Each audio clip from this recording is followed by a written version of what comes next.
That creepy old man needs to stop staring at me or I'm gonna break a bottle over his head.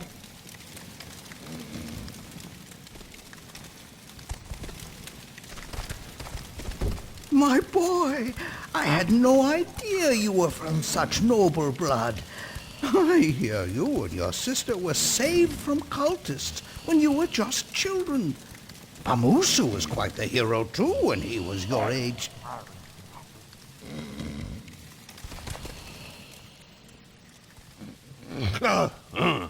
It's warm. I want a cold beer. It's not this warm. I'll drink it anyway. It's all right. What's that? Oh, more beer. Yes, and some potatoes. I know.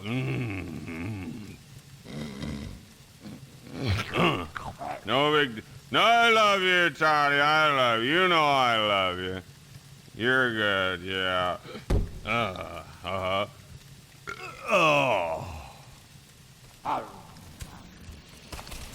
Rao, I don't like the look of that dark stranger sitting over there. You watch him. I got the feeling there's more to him than meets the eye.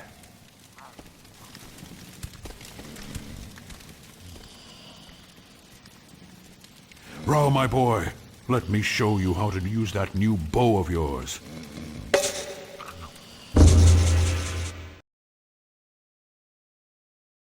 You will now learn to use your bow. While holding the bow, you can target enemies on the ground using the right analog stick, as you do with your sword. Press the button assigned to an enemy to fire an arrow as an attack. This is okay, but is slow, limits your range, and may require more than one shot to kill an enemy. To further your range, hit enemies up above and perhaps kill with a single arrow, but you must aim carefully. Hold down the L1 button and maneuver the directional stick to aim freely. Try it now. When you are aiming this way, you can target an enemy or object. When targeted, an X icon will appear above the enemy or object. You would then press the X button to fire your arrow. Hold L1 and aim the directional stick to target a gong. Then press the X button to fire your arrow. When you've hit both gongs, we will continue. Try it now.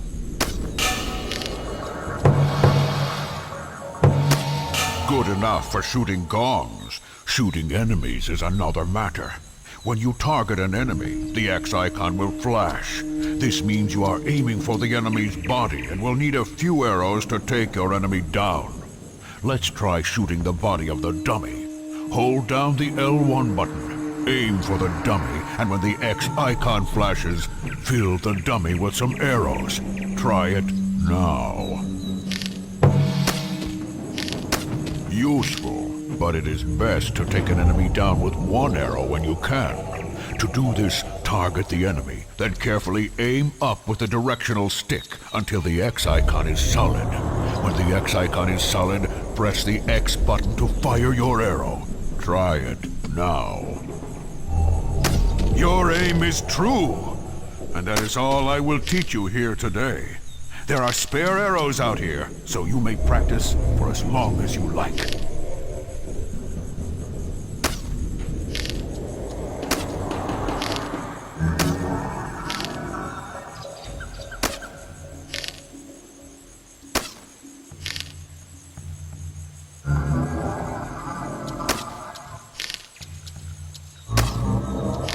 Rao, always be on the lookout for enemies wearing armor. They are a greater threat and impervious to arrows.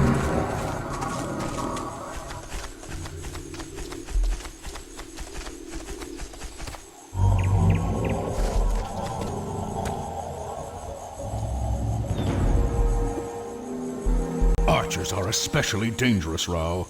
They can harm you while remaining out of reach of your sword. Use your bow to kill them, or just silently pass them by.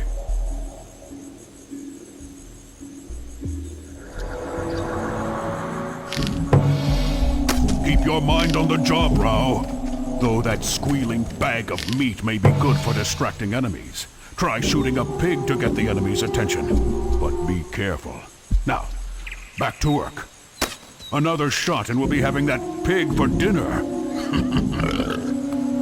You are indeed a brave warrior, Rao. You saved us all from that vicious pig. Now let's get back to it. In any combat situation, take out enemies holding horns first. Otherwise, they will alert others to your presence.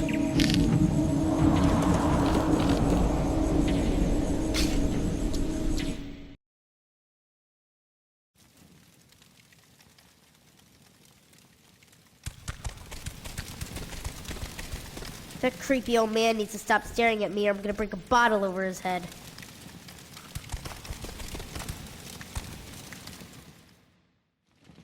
You, boy. You are the one they call Rao. Word of your skills in combat are spreading far, young man. I am looking to hire someone such as you, someone looking for adventure, someone who does not shy away from a challenge. There is a forest north of here you may have heard of called Hayadoko. It has a reputation for being a dangerous place to pass through. People enter it, but few people leave.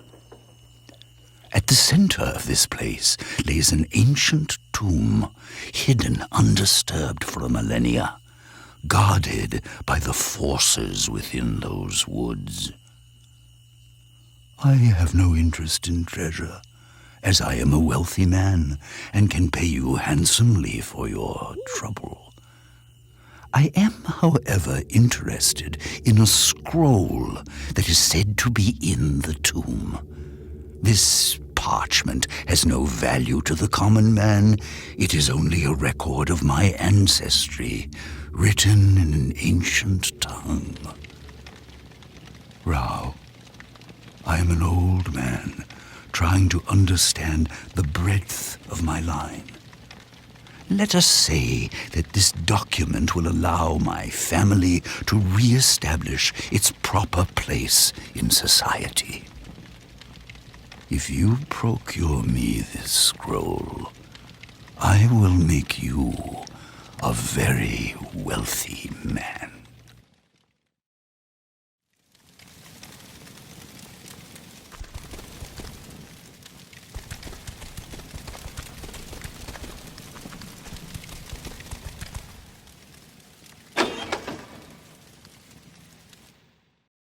My master left early the next day and arrived at the Hayadoko forest as the sun began to rise.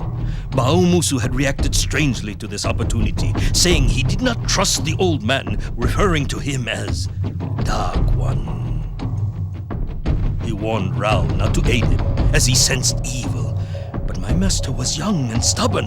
The old man had promised him gold, and its luster coaxed him on.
At any time, only 6 people have the Mark of Kri, each one holding a line from the spell within its designs.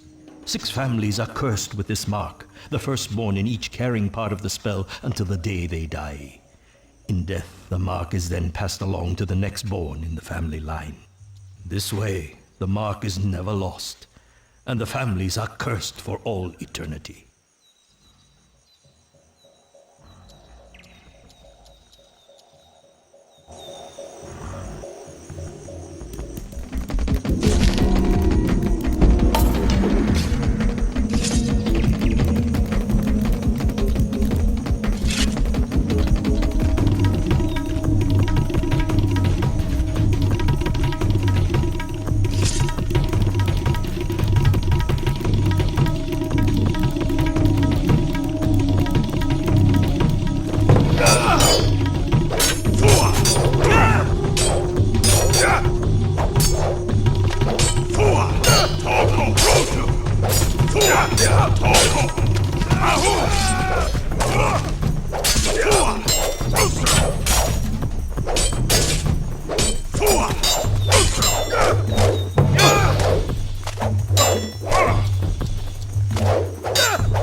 Fearing for their lives, the line of Usu fled Tongatu, leaving behind their lands and possessions.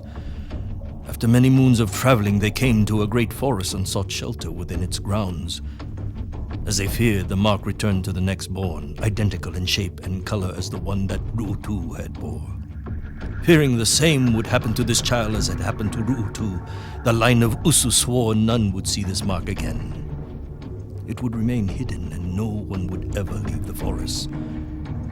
I am Sumbu Usu, last of my family line, and bearer of the Mark of Kri. To break the curse, we agreed to never bear children. To end this legacy through the ending of our family line, this tomb is guarded with purpose. If you find yourself reading my words, take heed.